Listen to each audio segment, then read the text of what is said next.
আমরা অত্যন্ত পরিষ্কারভাবে বলতে চাই,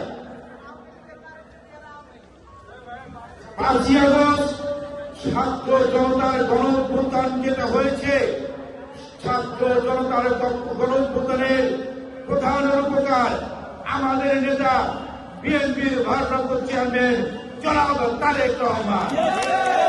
তারেক রহমানের নেতৃত্বে এদেশের ছাত্র জনতার গণঅভ্যুত্থান হয়েছে। দীর্ঘ 17 বছর বিএনপির চেয়ারপারসন আমাদের মমতাময়ী মা, 3 বারের সাবেক সফল প্রধানমন্ত্রী, আকর্ষণ নেত্রী, যিনি কখনো মাথা নত করেনি, যিনি কখনো আপোষ করেননি, যিনি নিজ মৃত্যুর কথা জেনেও যিনি কখনো সরকার তাকে নতদান করতে পারেনি, আমাদের মমতাময়ী মা দেশনেত্রী বেগম খালেদা জিয়া।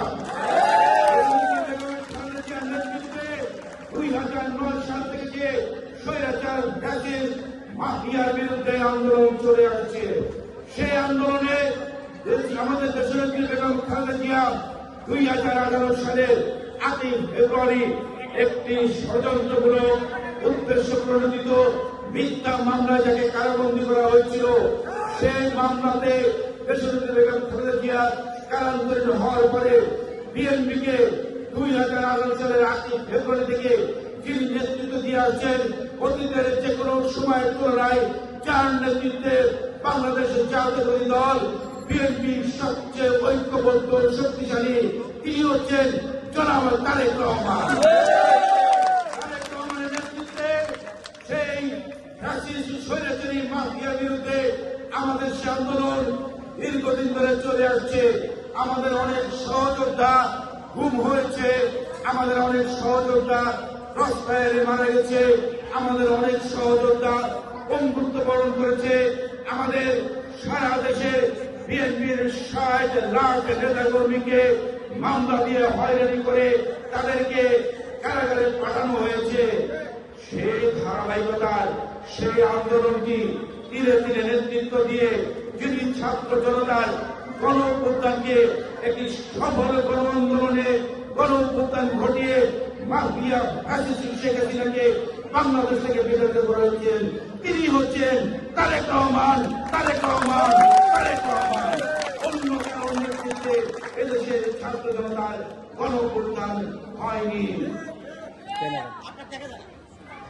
আমাদের নেতা জনাব তারেক রহমান গত 17 বছর ওই মিছিলাতের সরকার, ফ্যাসিস্ট মাফিয়া দামি সরকার শেখ হাসিনা গত 17 বছর বাংলাদেশকে যারা একটি বাংলাদেশকে প্রধান রাষ্ট্র বানানোর জন্য পায়তারা করেছে, যারা দেশের বাক স্বাধীনতা কেড়ে নিয়েছে, যারা এদেশের মানুষকে ন্যায় বিচার থেকে বঞ্চিত করেছে, মানুষের সুশাসন থেকে দেশের মানুষকে বঞ্চিত করেছে, বাংলাদেশের মানুষের কোন জবাবদিহিতার জায়গা ছিল না।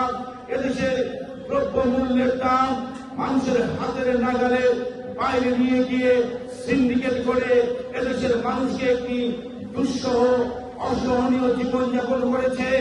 সেগুলো থেকে বাংলাদেশকে উত্তরণের লক্ষ্যে আমাদের নেতা জনাব তারেক রহমান আগামী দিনের রাষ্ট্র কাঠামো মেরামতের লক্ষ্যে 31 দফা দিয়েছেন।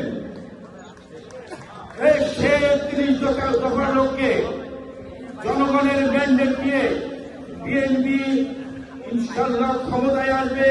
জনগণের আস্থা নিয়ে, জনগণকে সাথে নিয়ে, জনগণের ভোটে প্রত্যক্ষ ভোটের মাধ্যমে বিএনপি যেদিন ক্ষমতায় আসবে, সেদিন বিএনপির ভারপ্রাপ্ত চেয়ারম্যান আগামী দিনের রাষ্ট্র কাঠামো পরিবর্তনের লক্ষ্যে যে 31 দফা দিয়েছেন, সেই 31 দফাগুলো হচ্ছে কি? বাংলাদেশের মানুষের সুশাসন নিশ্চিত করা, বাংলাদেশের বাক স্বাধীনতা এদেশের মানুষকে ফেরত দেওয়া, বাংলাদেশের মানুষের মৌলিক চাহিদাগুলো পূরণ করা, এদেশে একটি বৈষম্যহীন সাম্য মানবিক বাংলাদেশ গঠন করা, যার মূল লক্ষ্য থাকে এদেশের সকল মানুষ সমান অধিকার ভোগ করবে। এদেশের দ্রব্য মূল্যের দাম মানুষের হাতের নাগালে থাকবে, মানুষের বাক স্বাধীনতা থাকবে, এদেশের মানুষ বেকার থাকবে না, এদেশের মানুষ গৃহহীন থাকবে না, এদেশের মানুষ এদেশের মানুষের কাছে দেশের সরকার জবাবদিহিতা করতে বাধ্য থাকবে। এগুলাই হচ্ছে ৩১ দফার মূল লক্ষ্য।